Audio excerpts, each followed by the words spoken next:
कायेन वाचा मनसेन्द्रियैर्वा बुद्ध्यात्मना वा प्रकृते स्वभावात् करोमि यद्यत् सकलं परस्मै नारायणायेति समर्पयामि.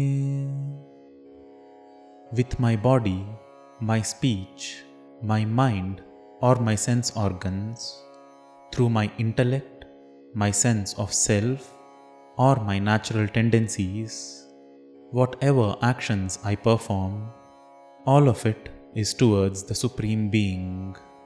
By saying Narayanaya, I submit my offering. Om Namo Narayanaaya.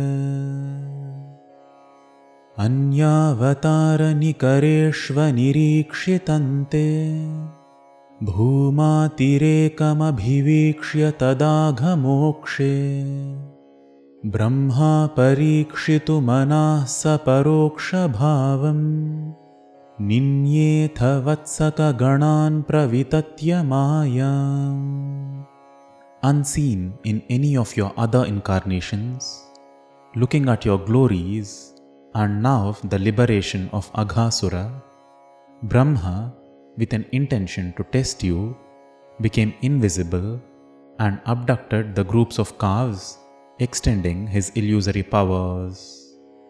Vatsa navikshya vivashe pashupotkaretan anetu kamahi vadhatrumataanuvarti त्वंसामि भुक्तकबलो गतवांस्तदानीं भुक्तांस्तिरोधितसरोजभवः कुमारान्.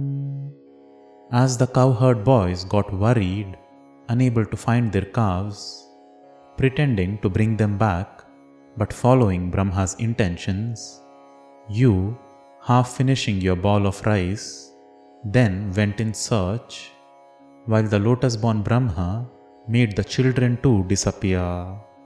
Vatsayitastadanugopaganayitastvam shikyadibhandamuraligavaladirupaha pragvadvihritya vipineshu chiraya sayam tvam mayayatha bahudha vrajamayayatha. Assuming the forms of all the calves and the children, you then, taking on the forms of all the vessels, flutes, horns and all else, playing as you did before in the forest for long, in the evening, you with your illusory power, in all those forms, returned to Vraja. Tvame vashikya gavaladi mayandadhanu bhuyastvameva pashuvatsakabala rupaha गोरूपिणीभिरपि गोपवधूमयीभिः आसादितोऽसि जननीभिरतिप्रहर्षात्. You yourself in the form of the slings and horns, once again you yourself taking on the forms of calves and cowherd boys, in the form of the cows and the milkmaids, were received by all the mothers in great joy. जीवं हि कञ्चिदभिमानवशात् स्वकीयं मत्वा तनूज इति रागभरं वहन्त्यः आत्मानमेव तु भवन्तमवाप्य सूनुं प्रीतिं ययुर्न कियतीं वनिताश्च गावः. Out of their affection, taking the selves that are an extension of you as their own, thinking it is their children, holding them dearly, begetting the very source of self, you as their children, what kind of bliss did they not attain to, those mothers, both human and cattle?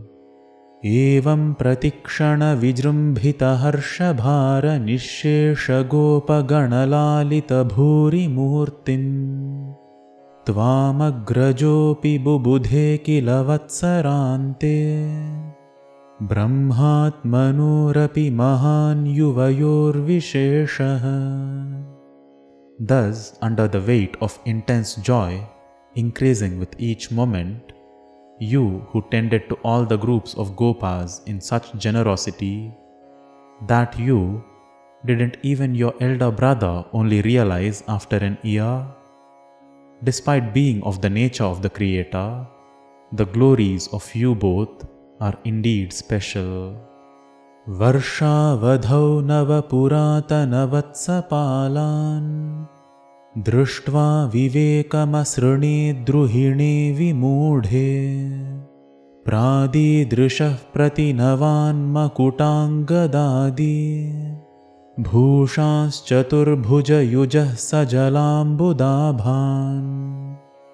At the end of an year's time, the new and old calves and cowherds, looking at them at once, and unable to discern, as Brahma was dumbfounded, you divulged the new ones, displaying their crowns, armlets, and other such ornaments, with 4 arms, shining with the radiance of a rain cloud. Pratyekameva kamala parilalitangan bhogindra bhogashayanan nayanabhiraman लीला निमीलितदृशः सनकादियोगिव्यासेवितान् कमलभूर्भवतो ददर्श. Each one of them had their limbs caressed by Goddess Lakshmi. Each of them were reclining in joy on the king of serpents and were a delight to behold. With their eyes closed in effortless meditation by Sanaka and other yogis, each one of them was contemplated upon.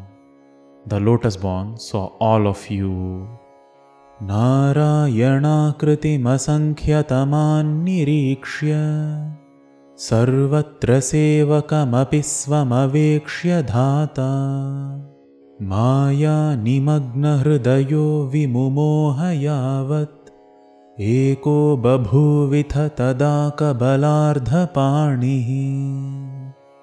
Looking at those innumerable beings in the form of Narayana, and looking at himself, the one in service to everywhere, that Creator, with his mind totally submerged in Maya, as he was completely perplexed, you then took on just one form, holding a half-eaten ball of rice in your hand. Nashyan made tadanu vishvapatim muhustvam Natva chanutavati dhatari dhamayate Putaih samam pramuditaih pravishan-niketam Vatalayadhipa vibho paripahi rogat. As his pride got destroyed, once again to you, the Lord of creation, as he bowed down, praised, and went back to his abode, along with your boys, delighted entering your house, O Lord of the abode of wind, O Vibhu, protect me from disease.